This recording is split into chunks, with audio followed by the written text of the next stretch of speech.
بسم الله الرحمن الرحيم الحمد لله والصلاة والسلام على رسول الله وعلى آله وأصحابه أجمعين. دا تم فصل خلاصه ده ان شاء الله وی ګورې خپله د 18 مادو کې دا ترتیب شوی ده. د خو ته سوالات دي، دا سوالات به زه ووایم چې بیا منځ کې پکې همدې نه کم دانه را نشي که نه مطلب باندې ځان پوه کوي. وقف تعریف کړی انشاءالله دا تاسو ته یاد ده. سکته څه ته وایي، سکتې په تعریف باندې هم انشاءالله پوهیږئ. د وقف د سکتې ترمنځ توپیر فرق صحیح شو هغه ته معلوم ده که نه. د روایت حفظ مطابق په قرآن مجید کې څو سکتې دي؟ وصل او قطع څه ته وایي؟ نو هلته ولټوئ چې وصل د تلاوت جاري ساتلو ته وصل وایي، په یو کار کې مصروفېدل او تلاوت پرې کولو ته قطع وایي. وقف انتظاري او وقف اختباري تعریف کوي. وقف اضطراري او وقف مراقبه تشریح کوي. وقف اختیاري سره د ټولو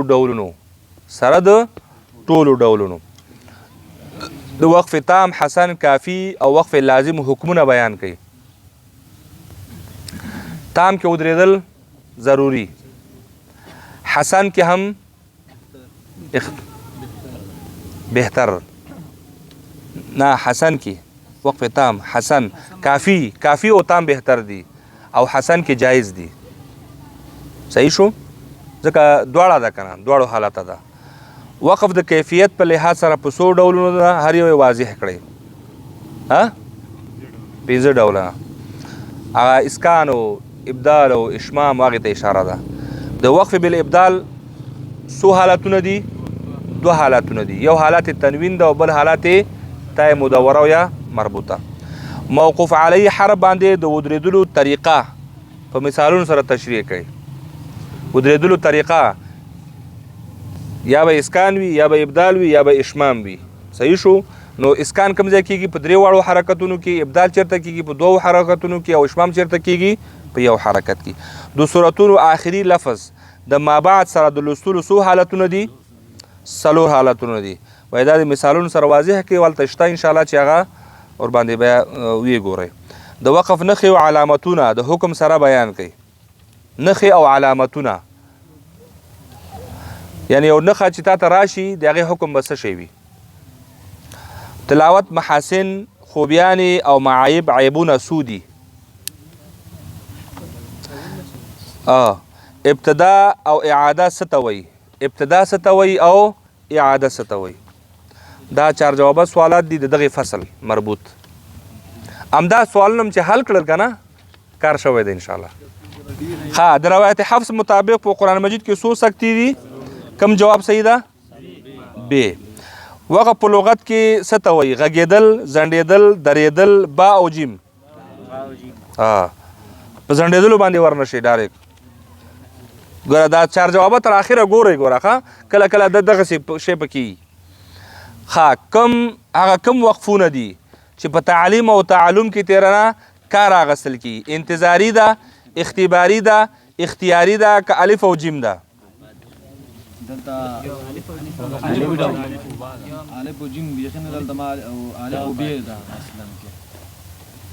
اوس کوم یو صحیح شو؟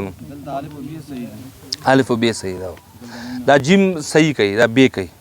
دا کمپیوټري غلطي ده. ښه دی ولاړ ذهن دې کار کوي لکه ښه.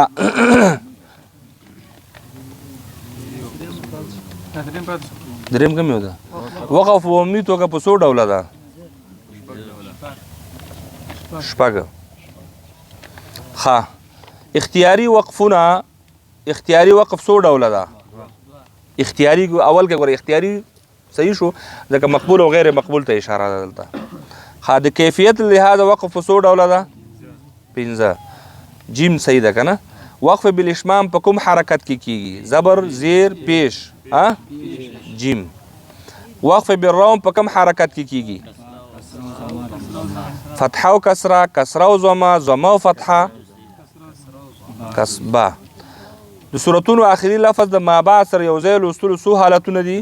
4. په کتاب کې د وقف څو نښې ذکر شوي دي؟ واخر دعوانا ان الحمد لله رب العالمين وصلى الله تعالى على خير خلقه محمد وعلى آله وأصحابه أجمعين برحمتك يا أرحم الراحمين.